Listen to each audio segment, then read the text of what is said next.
Hey everyone, I am Tynan Sylvester, and this is RimWorld Alpha 14. This is a preview. The build is not out quite yet. It will be out with the Steam release on July 15th, so I'm stoked for that. I hope you guys are stoked for that. Everyone should be stoked for that. But just for now, I'm going to try to hype everyone up a little bit more by showing you some of the features that are in Alpha 14. So here's the first one I want to show you, which is through the scenario system, which I'll explain later. You can actually play as a tribe. Previously, of course, you're always these crash-landed survivors, and you would trade with these tribes or fight with them. They'd come and raid you.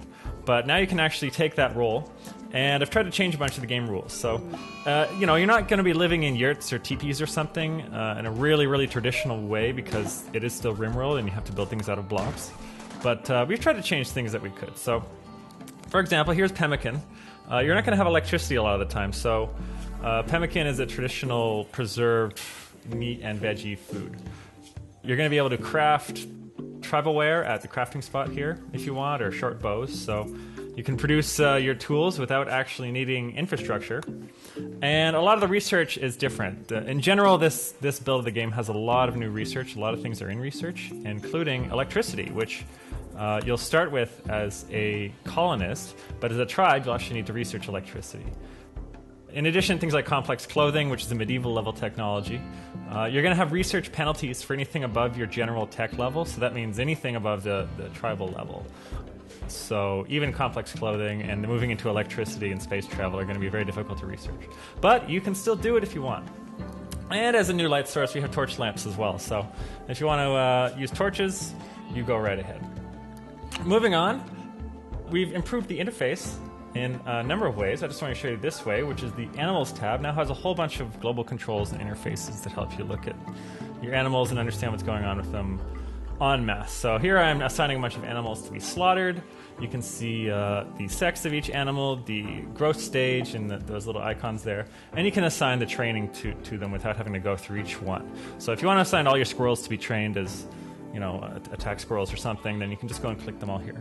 And that makes things a little bit quicker. It just improves life a little bit. The next thing is, requested, the trade interface uses a type-in interface instead of having you drag the numbers back and forth to change the number you want. So a negative number will buy or sell, and a positive number will buy. So that's pretty much it. I mean, you can't drag back and forth because there's no room on the interface for that, but now it should be easier to put in those giant numbers that people were complaining about before. And if you just want a couple, or if you want 10, you can still click the button for maximum, or to adjust one by one in either direction.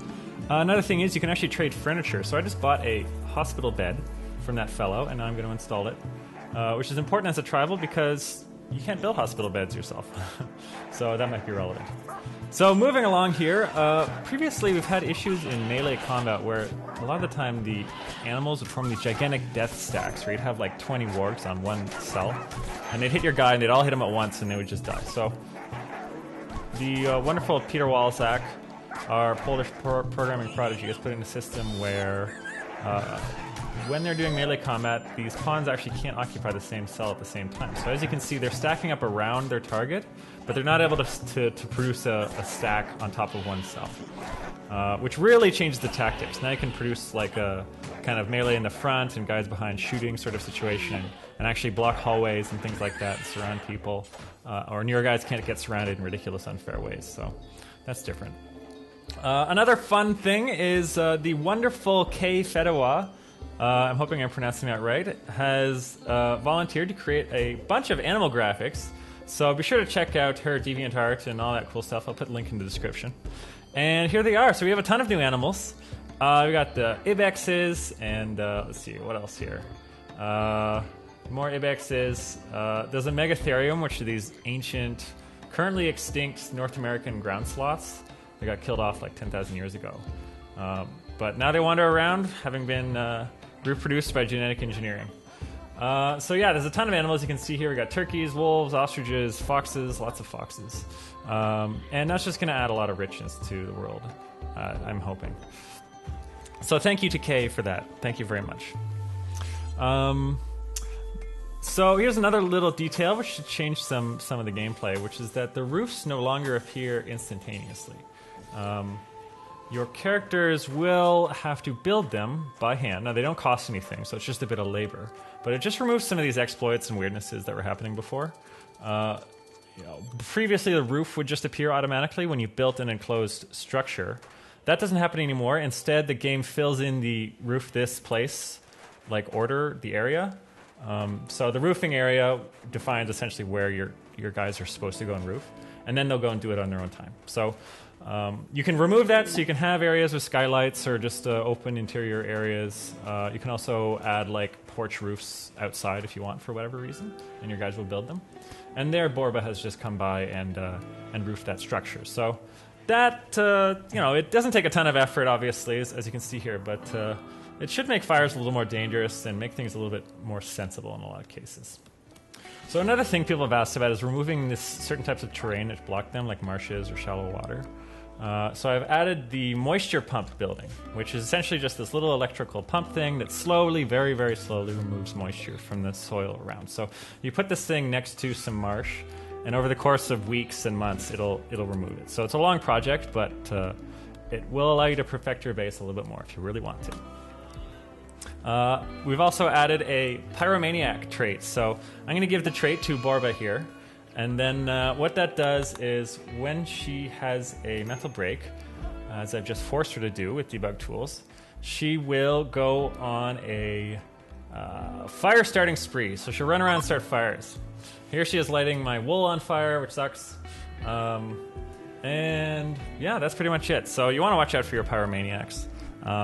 They'll also refuse to ever fight fires under any circumstances. So, I don't know, it's just a little bit of extra content to add a little bit of variation. We've also added other traits, which I'm just not going to mention here, but leave them for surprise. And finally, the big thing is the scenario system, which I'm showing you right here.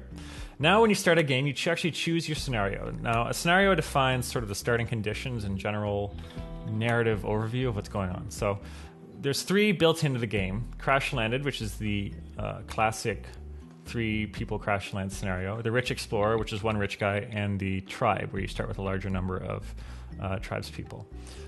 It's also possible to create your own scenario. So here I am, I'm just going to randomize some. The game will generate them automatically, and you can just randomize until you see something you want. So here's one. Okay, here's one called Incident for the Craps, Saga with the Mesa. These are just randomly generated. And in this one, for example, the game will end at 484 days because a planet killer will blow up the planet. So you essentially have to escape before that time, or you're going to lose, and everyone will die. And you start with different things, and there's permanent map conditions that can be different, and all sorts of things. And if you want, you can customize these things as well. So here I'm just going to take this one and modify it to my liking. And I would like to rename it Clown Car Crash. So I'm just going to make a scenario with a whole bunch of colonists who are really useless. So I type in my description, and all these are shareable and savable, and on Steam they'll be shareable in the workshop as well, which I hope will be exciting. And I'm going to set up a restriction where the clowns cannot be under the age of 55. And I'm going to set it up so, let's see here. Research speed happens at 25% of normal, so research will take way longer than normal. Oh, I just accidentally deleted that, so I guess I'm going to have to recreate it. That's my mistake. You're going to have 10 starting people, and they're all going to be old clowns with no starting equipment whatsoever, and they're all going to research at 25% speed. And to make it extra ridiculous, I'm going to set it up so you can't mine ever. And at the start of the game, there's going to be a dialogue which says, these clowns have crashed here, help them. And let's see here, what else? Forced traits. So all the clowns, everyone's going to have a nudist trait. That's also something I'm going to set up. All the player starting characters will have this nudist trait. And scattered across the map, we're going to put, let's see here.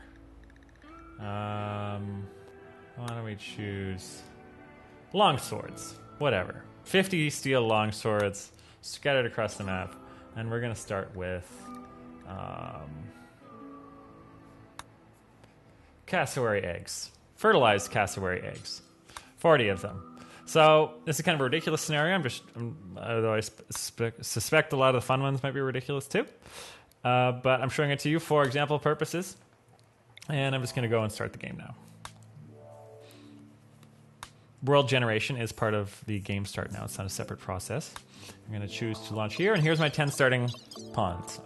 We're sort of squeezing the tabs together a little bit there, but it still works. So I've skipped forward to the loading screen. The clowns have crashed, helped them, and now we have our 10 clowns who are landing, who are all oldsters, all nudist, and they've got some cassowary eggs. So that should be a fun little scenario, I hope. So that is it for RimWorld Alpha 14. There are a bunch of other things that I didn't get into.